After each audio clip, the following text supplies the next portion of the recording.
So some of the early numbers are in for Solo, a Star Wars story, and these have been very interesting to me because, as you may or may not know, a while ago I came out with a video called Women Are Ruining Star Wars. Granted, that's a very provocative title. I made it a provocative title because I wanted to get people's attention. I wanted to get people's attention with this to draw their attention to this, which is basically my criticism of the new business strategy that Disney has been going with Star Wars under Kathleen Kennedy, which is basically taking a franchise that is traditionally based off the backs of nerdy men and trying to switch it into a girl power franchise.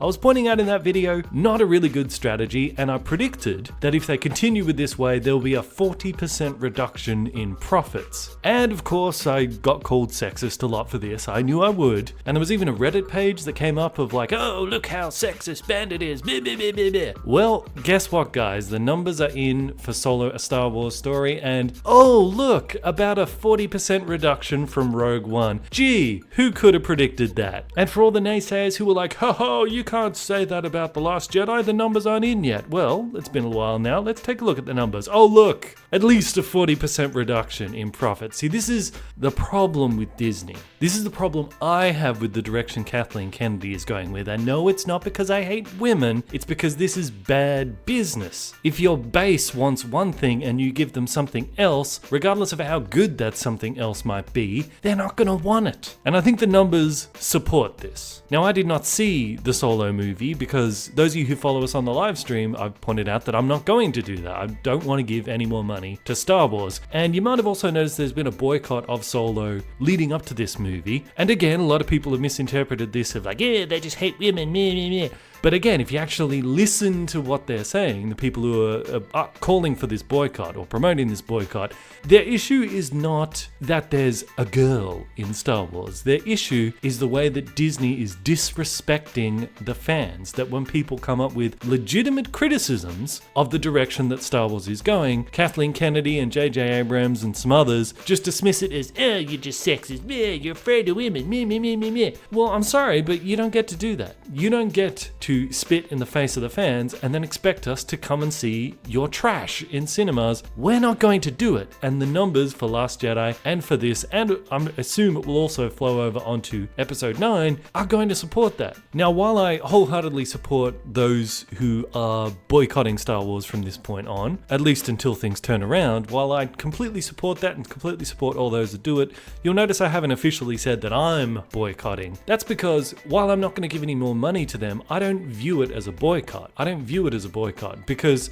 the way I see it, Disney and Kathleen Kennedy and J.J. Abrams and all that, they have made it very clear that they don't want my money. They don't want my money because obviously if I criticize The Last Jedi, that makes me sexist, and of course, to be ideologically consistent, surely they wouldn't want the money of an evil, sexist bigot such as myself. So I don't view it as a boycott. I'm just giving them what they want, which is me not supporting their movies, me not giving them their money. And I'm very happy that Solo has been hit financially in the way it has, because the message, the point of the boycott, especially from Geeks and Gamers, he's a great channel, you should check him out. Geeks and Gamers has said the point of the boycott was to send a message to Disney that we're not going to put up with being treated like this. You know, it's one thing to make a movie that we don't like. That's fine. We've had bad Star Wars movies before, but you don't disrespect the fans. You don't call us all racists and bigots and sexists and all this sort of stuff just because we disagree with the creative direction you're taking the franchise. It's not cool. You don't get to say that to us and expect us to still show up and support your movie. It's not going to happen. And all this dismissing that they've done of,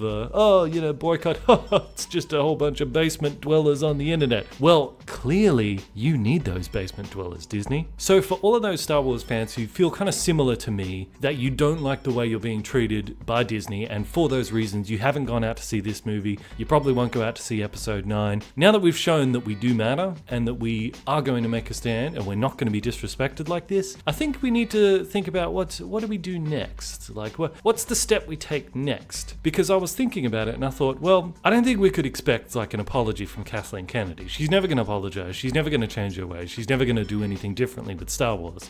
But I think J.J. Abrams is a little bit more aware of the fans. Like, remember how everyone made fun of his lens flare fetish? And he actually listened. He turned it around. He changed. Like, he actually seems a bit more reasonable. Now, his comments of like, oh, oh, if you don't like The Last Jedi, it's because you're afraid of women. I would put that down to him just being in the Hollywood bubble and just not sort of aware of it. But I think we've sent a message now with Solo, a Star Wars story, and I don't plan on seeing JJ's episode 9 of what he's making. But you know what? If JJ Abrams did apologize for what he said and saying, look, I didn't mean to attack the fans. I just think maybe some of the criticism of The Last Jedi is a little bit unfair, but I don't mean to attack fans. I apologize for attacking the fans.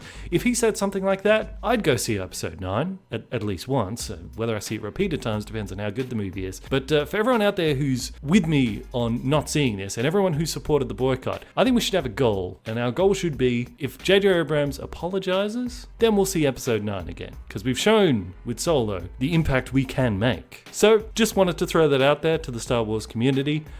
If you didn't see the Solo movie, I applaud you. Good for you. You have self-respect. You have dignity. You show that you're not going to be called names. You're not going to be made fun of. And you're going to stand up for yourself. And you're going to stand up for Star Wars as well. Because we do still love Star Wars. I mean, again, we're not boycotting because we hate women. We're not boycotting because we hate black people. We're not boycotting just because they made bad Star Wars movies. We've always had bad Star Wars movies. We're boycotting because we don't like the way we are being treated by Disney. We demand just a little bit of respect. And granted, us fans always don't show respect back, but we give you money, guys. So, hey. So anyway, just wanted to say that because it's been brewing inside my soul.